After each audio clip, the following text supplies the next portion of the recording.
Makinis, manipis, minsan madungis, pero masarap.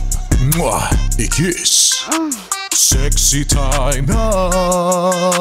Sexy Mega!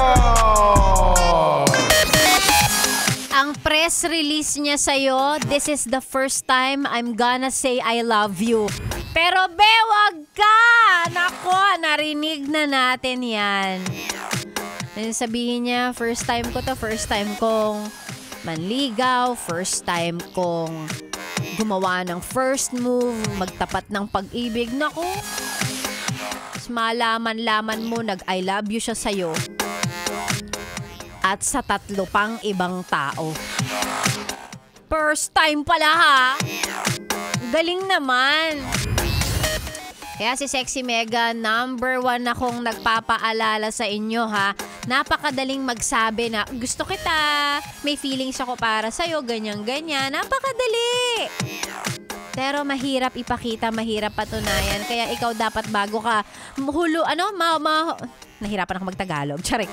Bago ka mahulog ng tuluyan, bukod sa mga mabubulaklak niyang salita, dapat tinitingnan mo rin yung actions. Because katulad ng sabi nila, actions speak louder than words. Diba?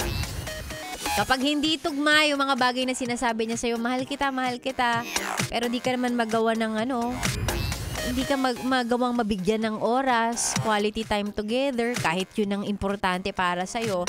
Ano yan? Mahal ka ba talaga niyan? Yan. Yung sinasabi niya sa'yo na, hindi! Ikaw lang! Pakakasalan pa kita sa lahat ng simbahan! Ay, pero be, kung ano tawag dito? Kung daan-daanan ka lang, pag nagagalit sa'yo, ang lala, hindi man lang siya kind and nice when it comes to, alam mo yun? Parang, teka lang, sandali.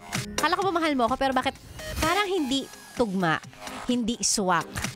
So, again, ang bottom line lang ni Sexy Megan, hindi tayo dapat nagpapadala sa mga mabubulaklak na salita. Hindi dapat sa mga salita na i-in love, dapat full package. Sinasabi niya mahal ka niya, tapos pinapakita niya rin, pinapadama niya rin. Ganon.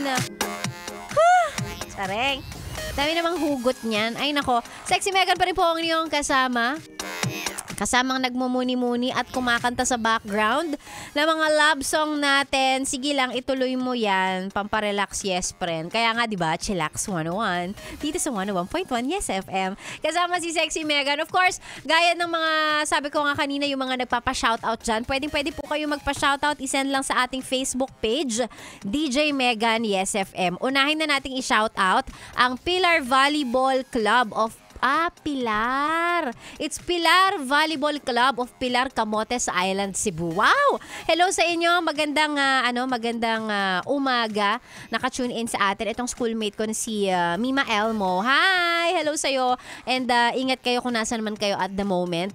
Ganun din sa mga nagpapa-shoutout sa atin. Nasa biyahe daw si Maximo Pareha.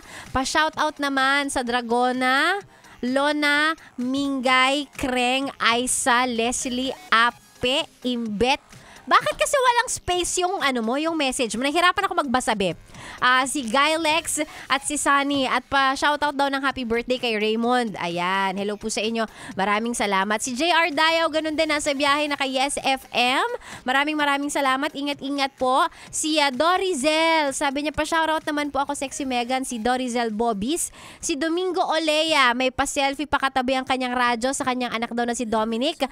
Bagong tanggap daw sa DPWH. Uy, magandang magandang karir yan. Hello po sa inyo at magandang umaga. Salamat sa mga nagpapa-shoutout. Ang mga pag-greetings at kung ano-ano pang gusto nyong sabihin on air ay isend sa ating Facebook page, DJ Megan Yes FM. Subukan natin basahin yung mga yan maya-maya. Tuloy-tuloy pa tayo hanggang mamayang tanghali, mga Yes Friend. Para sa mga kantang pamparelax, para naman medyo kumalma ang nababagabag mong damdamin. Sexy Megan ang kasama dito lang sa Chillax 101, dito sa 101.1 Yes FM. Solid!